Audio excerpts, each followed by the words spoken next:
They found Cecila's footprints the morning she vanished. Tiny, bare, pressed into the red earth. Before continuing this wonderful story, I'd love to know where you're watching from. Drop your city or country in the comments. I read every comment of yours, and if this story touched your heart, please consider subscribing to my channel and keep the notifications. Let's continue. They stopped under the mango tree and didn't return. Amara remembered that as she rose in the dim hush before dawn. Her mat was still warm. Her knees still ached from sleeping, curled around fear. Beside her lay a wooden bowl filled with oranges. She had washed them with river salt the night before, polishing each like a small sun. But today she wasn't selling. Today they were offerings. From the next room, voices cracked like dry bark. The coins are gone. Gone where? Alora, Fatari. He can't breathe again. Silence. A pot shifted. Then nothing. Amara pressed the bowl to her chest. Her brother's cough echoed again, wet, crooked, wrong. Outside the village sat in mute mourning. No roosters, no grinding stones. The wind whistled through neem branches like it carried a warning. She stepped into it. Her dress, once bright, hung limp against her growing body. A safety pin held it where cloth had surrendered. Her feet kissed the red dust with each step toward the market, 40 minutes away. Each step whispered a question. Would Tari survive the day? And at the bend near the crooked termite mound, she saw him, a man, still as a statue, fine clothes, clean sandals, unmoving, watching. He didn't blink. He didn't belong to this road. The bowl on Amara's head trembled. She didn't know his name. Didn't know he had circled her home the night before. Didn't know he once said the next girl will not vanish like the others. But the oranges knew. He hadn't moved. Not an inch. Even as Amara passed. Bowl wobbling. Spine straight with dread. She didn't speak, but she felt it. His stare lingered like heat on skin. At the market's edge, life struggled to pretend.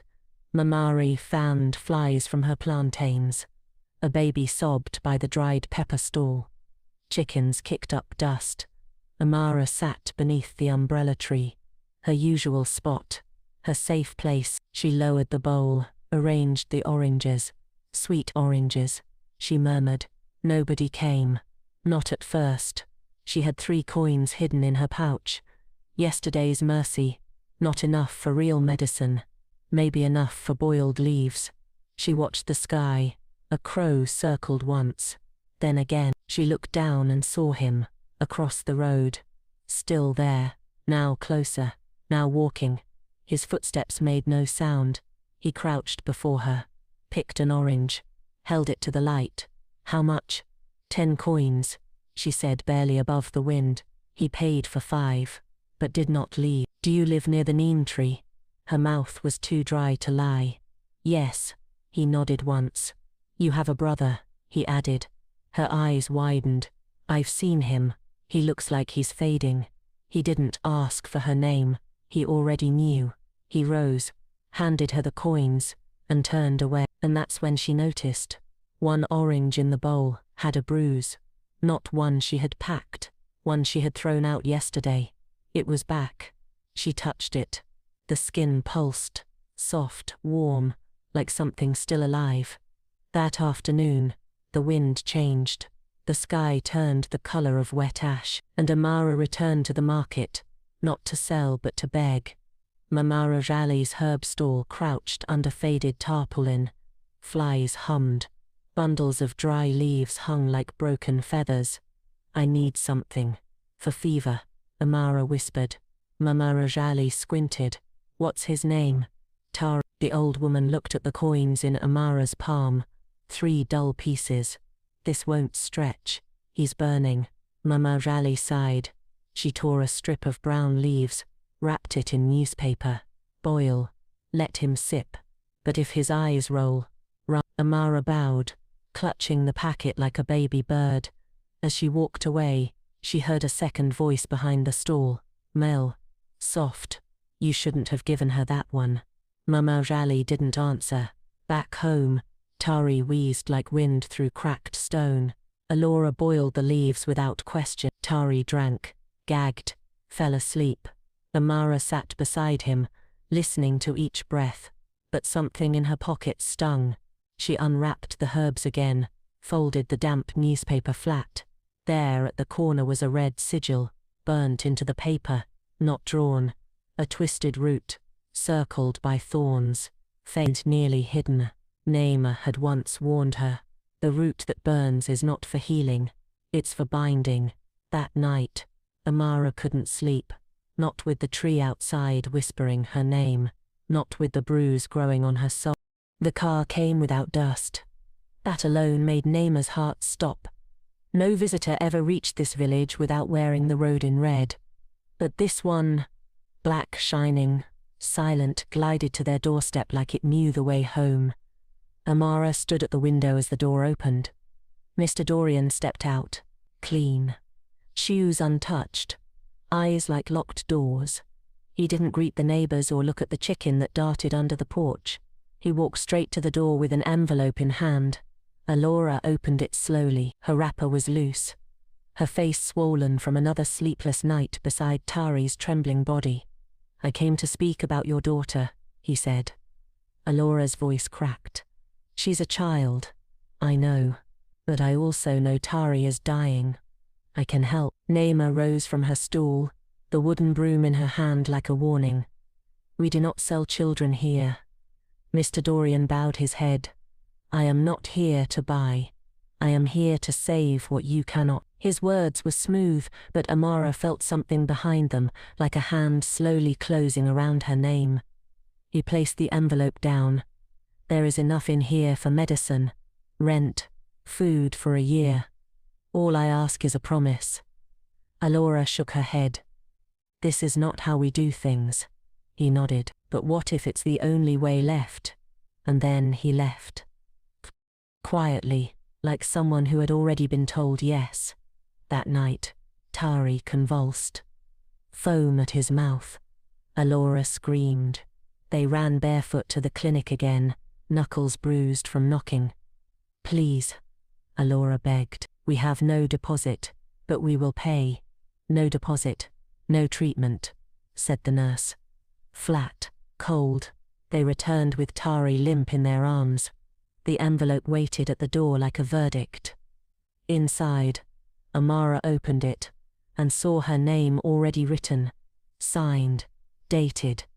Last week. The morning was silent, except for the crows. Amara sat with Tari on her lap, wiping his lips with a wet cloth. His eyes fluttered weakly. Each breath rattled like stones in a tin. Alora hadn't spoken since returning from the clinic. She just stared at the thick envelope on the floor, unopened now but heavier than a mountain. By noon, Mr. Dorian returned. He didn't ask for an answer. He already knew. Naima refused to be there. She went to fetch firewood, whether for fuel or fury, no one asked. Amara didn't speak either. She stood beside her mother, face dry, voice gone. "I've made arrangements," Mr. Dorian said. "The car is ready. He'll be taken to a hospital before nightfall. Private, clean." Alora opened her mouth, but no words came. She simply nodded. Amara followed the man outside, the bowl of oranges still beside her mat, untouched. They passed the neem tree. It rustled once, then stood still, as if watching her leave for the last time. The mansion was larger than anything she'd imagined. Walls that gleamed like windows taller than dreams. Inside, the air was colder than the wind that clung to her village nights. The silence wasn't peace, it was polished, hollow. Mr. Dorian led her down a long hallway. "This is your room," he said. The door creaked open to reveal a soft bed, white sheets, a folded nightgown, everything too neat, too still. He placed a tray down, soup, tea, a small cookie wrapped in cloth. "You should eat," he said gently, then walked away. No smile, no touch, just the click of a door locking behind him. Amara sat on the bed. She didn't cry. She didn't sleep. She stared at the soup until the steam died, until the silence thickened, and still, she didn't eat. That night, sleep did not come. Only a hum. Soft at first, barely real, like wind under the floorboard. Amara opened her eyes to stillness. The ceiling fan spun slowly overhead, casting round shadows on the walls like ghost hands. She sat up. The door had not locked. It hung open just slightly ajar, like it had inhaled a secret. She stepped into the hallway, bare feet on cold tile. Her nightgown whispered with each step. The house smelled of lemon polish, and something older like paper gone yellow with memory. She passed rooms with closed doors. The silence grew louder, until it felt like someone was holding their breath behind the walls. Then she saw a sliver of golden light beneath a door at the far end. She followed it. The door creaked open into a study. Shelves climbed the walls heavy with books. A tall armchair sat beneath a lamp, and in it, Mr. Dorian, dressed in a robe, eyes closed, not asleep, not blinking. Amara froze. Without looking at her, he spoke. Couldn't sleep. She nodded. Quiet. He reached beside him, pulled out a small notebook. You should write, he said. Even if it's just your thoughts. It helps. Why? He finally looked at her. His eyes were glassy calm. Because stories make sense of things. And you'll need that soon. Amara stepped back. Her eyes drifted to a hallway beyond the study. At the end, an old door, dark wood. Strange handle. What's in there? She asked. He turned toward it. His jaw tightened. Some doors remember pain, he said. Let them rest. That night, back in her room, Amara didn't sleep. She opened the notebook, and on the very last page, faint but visible, if you find this, you are not the first. The morning came with no knock, no tray, no Dorian, just silence, so clean, it made her ears ring. Amara stood by the window. The sun outside rose like a blade. The leaves on the trees didn't move. The world felt paused. She washed her face in a copper bowl and stared into the old mirror above the table. And for just a moment, it wasn't her reflection staring back. The girl in the mirror had her nightgown, her lips, her scar, but not her eyes. These eyes were wider, darker, screaming silently. Amara stepped back. The reflection didn't move. The air behind her shifted. The mirror blinked. Then only Amara again. She opened the wardrobe. Folded dresses lined the shelves, soft and new. But on the bottom corner, something lay hidden behind the slippers. A photograph. Old, frayed. A girl standing under the neem tree. Her age, her face, even her posture. Exact. On the back, a name. Brinley. Age 12. First day in the house. The ink was faded, but the writing matched the notebook. Amara's stomach twisted. She shoved the photo back under the slippers, heart beating so hard it shook her ribs. She pressed her ear to the wall. Nothing, but the hum returned. Low, electric, steady like a heartbeat through the wood. She whispered, Brinley. No answer. She didn't know who Brinley was, but someone had once stood here, wearing this nightgown. Someone had seen the same mirror, heard the same hum. Amara sat down and wrote in her notebook, hands trembling. I think someone else lived this day before me. Outside, the crow called once, and this time it didn't fly away. On the second morning the tray returned. Tea, fruit slices, and a tiny yellow flower in a glass jar. Amara didn't eat. She only stared at the flower. It was fresh, fragrant, and not from this region. She had never seen its kind bloom near the village. She tucked it into her note. The pages were starting to fill. Words, sketches, dreams. She couldn't understand. Last night, she had drawn the crow, the window, the old mirror. But this morning, as she flipped through the notebook, something had changed. On the last page, a sketch she didn't remember making. A girl's face, long hair, eyes empty, a faint smile that looked more like surrender than joy. Below it, scribbled in her own handwriting, "I didn't scream." Amara's breath caught. She slammed the notebook shut. Outside her door, footsteps, soft, deliberate. She opened it just a crack. No one there, only a folded envelope on the floor. Inside, a thin bracelet, beaded, worn, attached to it, a note, to Amara. For courage. Zena. That name. She had heard it before, Zena and Brenly. The two who vanished. But no one ever found Zena's body. No one spoke of her bracelet. She turned it over in her palm. The beads were made from crushed shell, warm from being held. She slipped it on. The hallway stretched in silence. A door at the end stood ajar, the one Mr. Dorian had said not to open, but the bracelet tightened around her wrist. As if pulling her forward, she walked to it, slowly. The handle was cold, shaped like a serpent biting its own tail. She pushed the door open. Inside, darkness. But beneath it, breathing, not hers. The door groaned open. The breath of the room washed over her, damp and warm like an animal just woken. Amara stepped in. The walls were lined with cloth. Heavy, faded, soaked in scent, wood smoke, sweat, old rain. It was like stepping into a womb that remembered too much. She reached for the light switch. Nothing. But as her eyes adjusted, she saw it, photos. Dozens, hundreds, pinned to the wall with rusted tack. All girls, all young, all still. Some smiled, some didn't. Some looked right through her, and beneath each photo names. Brenly, Zena, Lara, Wara, Yani. Dozens. Some names had a red line drawn through them, others didn't. Amara's hands trembled. She stepped close. Pinned beside the photos were old letters, folded neatly, some torn. One began, "Dear Mr. Dorian, I ate today. First time in a week. I won't forget what you did."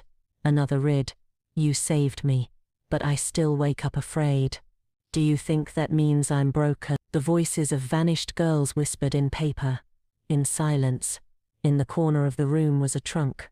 Its lock rusted open. Inside, bracelets, hair ribbons, sketchbooks, dolls, and one notebook. She opened it. The first page. Zena.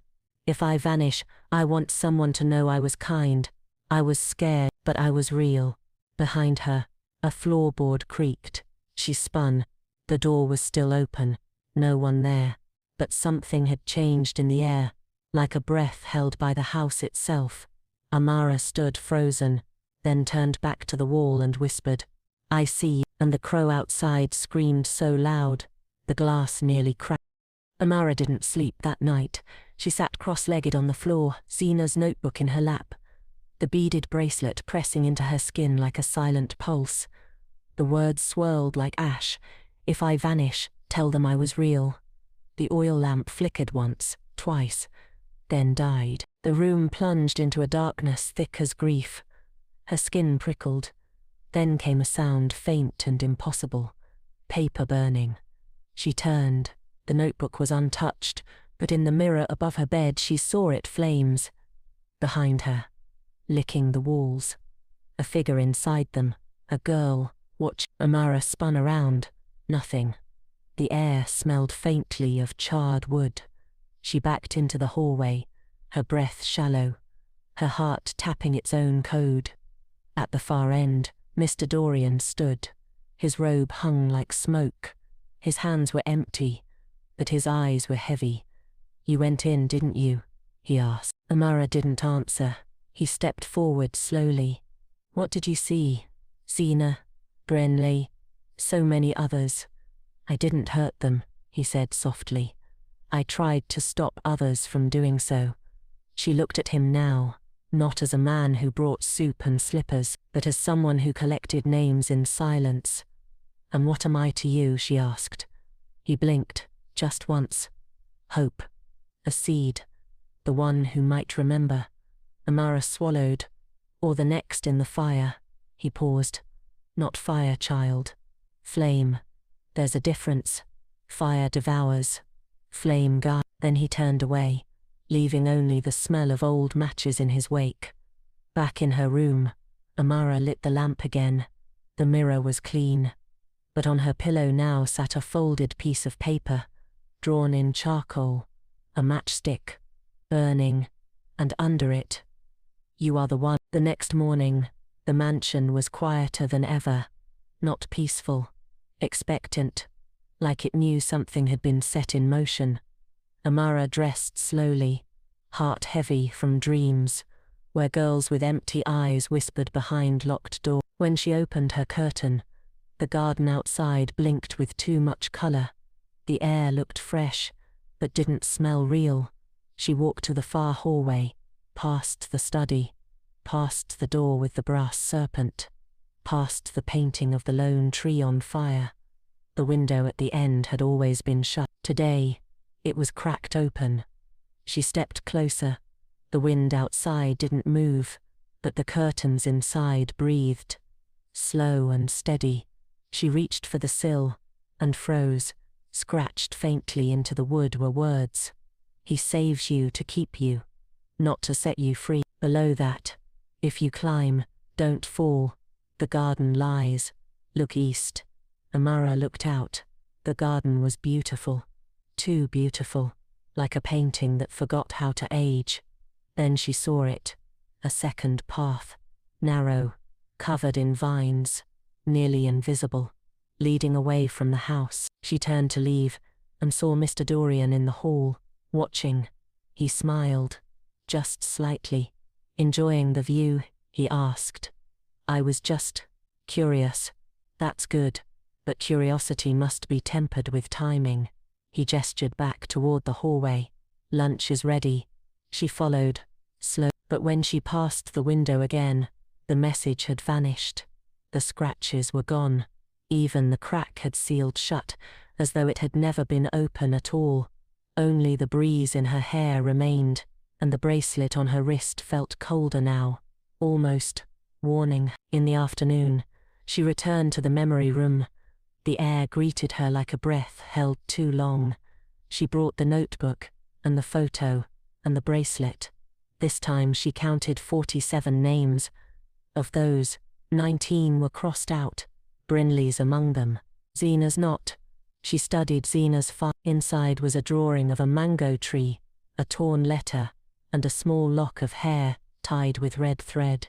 She opened another folder, then another. Then she found it.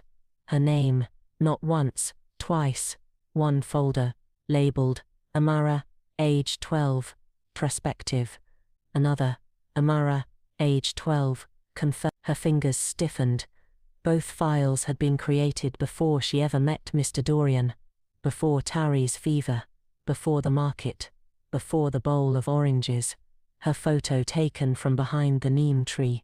One page even listed her brother's name, Tauri, and beneath it, catalyst variable, illness, critical, emotional trigger confirmed. She stepped back. The world tilted. She had never been chosen. She had been predicted.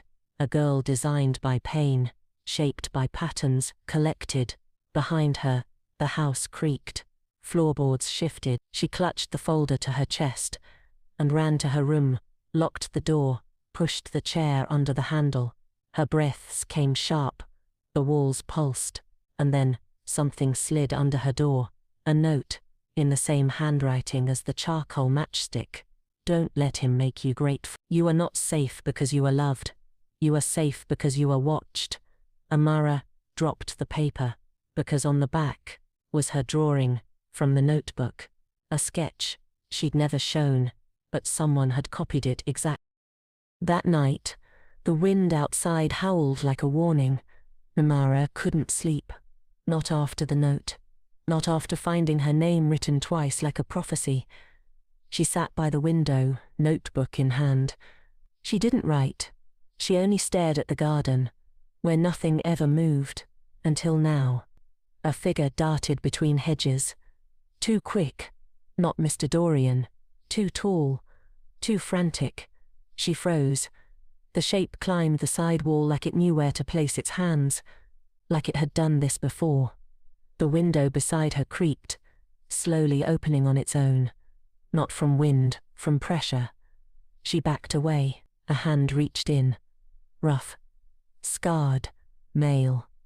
Then the face, only it wasn't really a face, just two dark eyes behind a torn scarf, breathing heavy.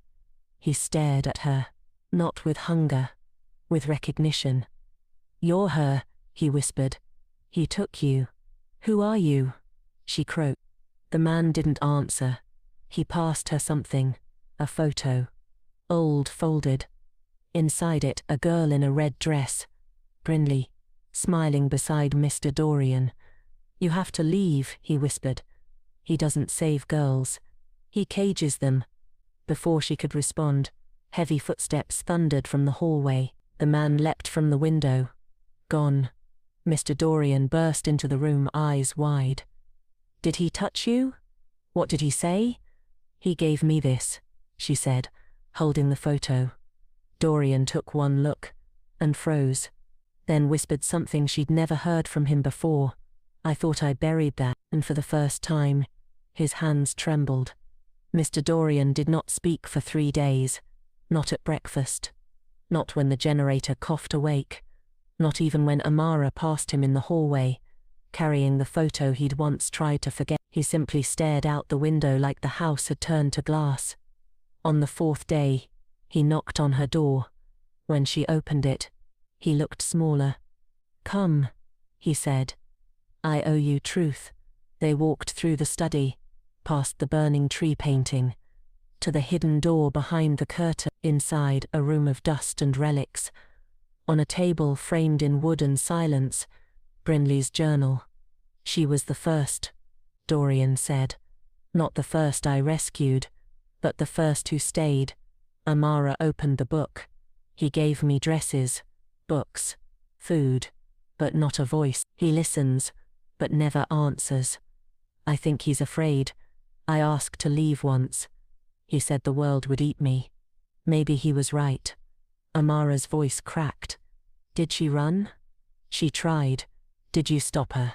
Mr. Dorian's eyes dimmed. "She got out. But someone else found her." She was returned, broken. He turned toward the wall, his voice a whisper. "I built this house to shield the flames, but I didn't see they could still burn inside." Amara touched the page. Brindley had drawn fire in the margins, always burning, never spreading. "She died here, didn't she?" Amara asked. Dorian said nothing, but the walls answered. A single photograph fell from the shelf. Brindley, standing at the gate, eyes closed, no smile. The silence said more than words. Amara closed the journal gently. "You keep us alive, but not free." Dorian turned to her. "Would you rather be saved or remembered?" "I'd rather be heard," she whispered. That night, Amara lit a candle, not for light, for clarity. She sat in the middle of her room, Brindley's journal beside her, Zena's bracelet on her wrist, and her own notebook open. For the first time she didn't write a memory. She wrote a decision. "This house doesn't protect me. It studies me. I will not vanish like the others. I will leave through fire if I must." A knock. Not at her door. At her window. She opened it slowly. The same man's scarred face stood beneath the neem tree, holding something wrapped in cloth. "It's time," he whispered. "I can get you out, but not tomorrow. Now." Before she could answer, Mr. Dorian stood at the hallway door. He looked at her notebook, at the open window, at the man below, and for once he didn't look angry. He looked tired and resigned. "Go then," he said. "But before you do," he walked forward, slowly, unarmed, calm. He handed her a key to the final room. Amara stared at it. The room where Brinley returned. The one I never cleaned. You want truth. Truth has a smell. He turned his back to her. Go. But don't say I never let you choose. She didn't move. Her hand shook around the candle. The flame danced in the draught. In the window the man waited. In the hallway, Dorian vanished, and in the center of the candle flame, Amara saw her own face reflected, but not blinking. The house was asking, "Do you run? Or do you light the match?" She looked at the door, then the window, then the key, and whispered to the fire, "I choose to know." The key was cold in her palm, heavy, as if it carried not just metal, but memory. Amara walked barefoot down the back hallway. The air changed, grew heavier. The final door stood tall, thick wood, brass lock shaped like an eye.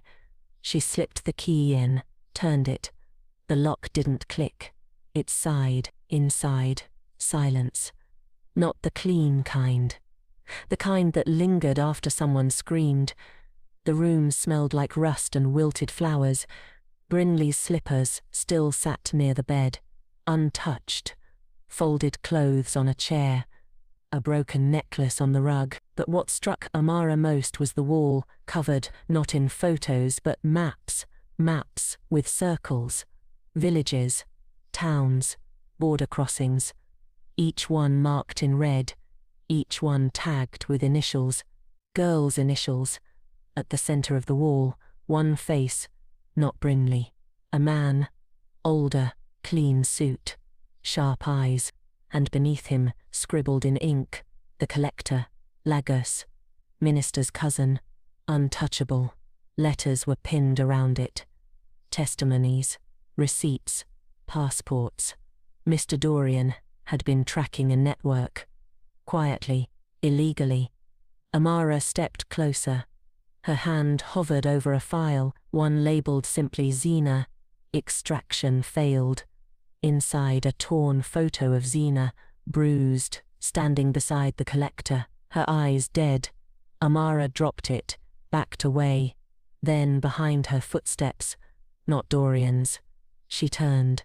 A shadow stood in the doorway. The man from the garden. He entered slowly. "You shouldn't be here," he said.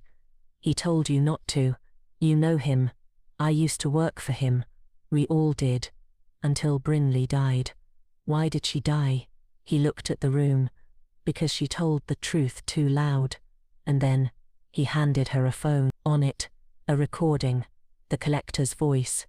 Naming names. Laughing. "This," he whispered, "is how you burn a system." That night, the gate rattled. Mr. Dorian stood at the balcony, eyes narrowed.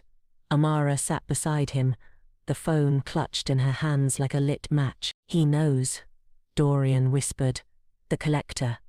He'll come for it. He already came," Amara said. "He sent someone, but they gave it to me."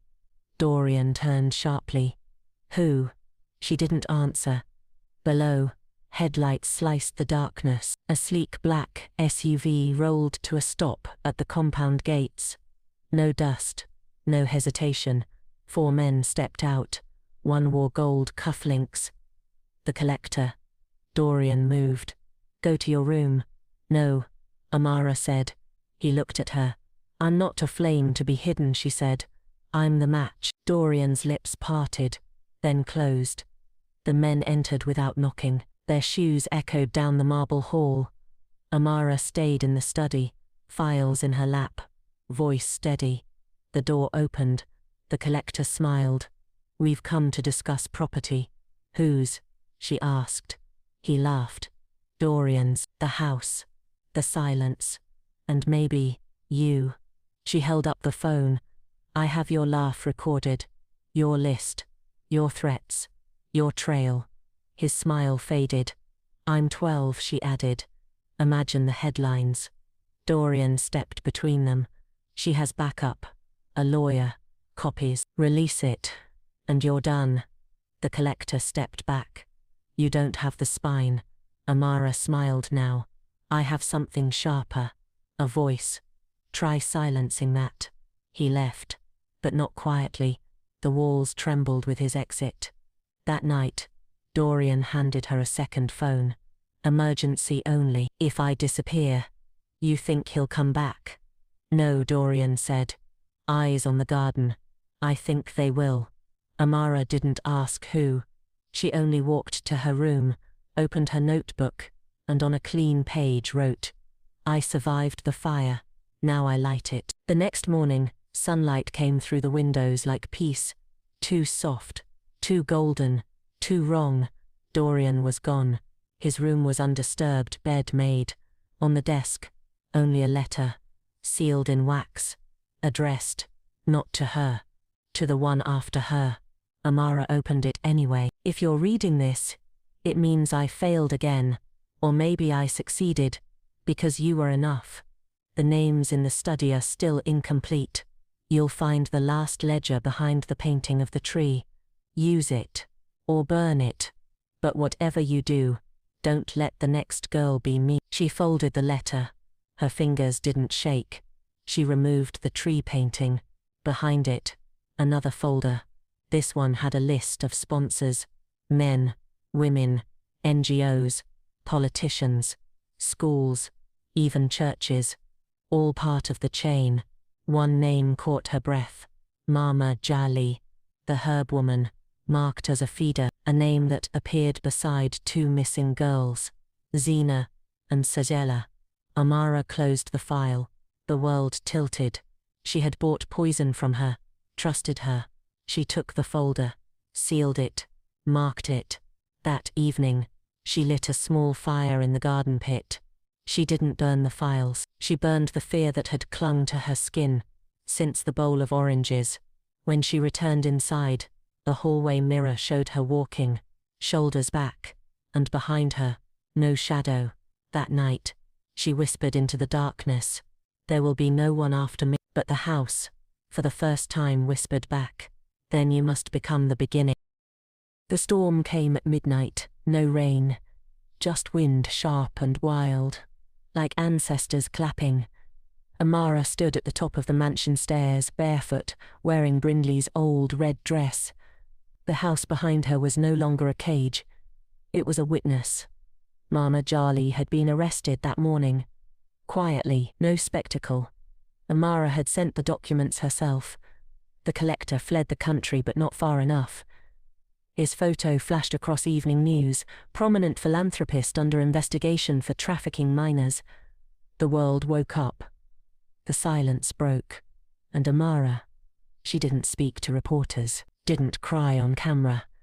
She only sent one statement to the press. My name is Amara. I was never saved. I survived. That is different. Dorian was still missing. No letters, no calls. But in the garden under the neem tree, she found a wooden carving. Small, unfinished. A matchstick girl, holding a flame. He had left it behind. That night, the crow returned, perched on her window, stared, then flew off toward the hill. Amara understood. She walked to the memory room, lit the candles. Every photo she named aloud.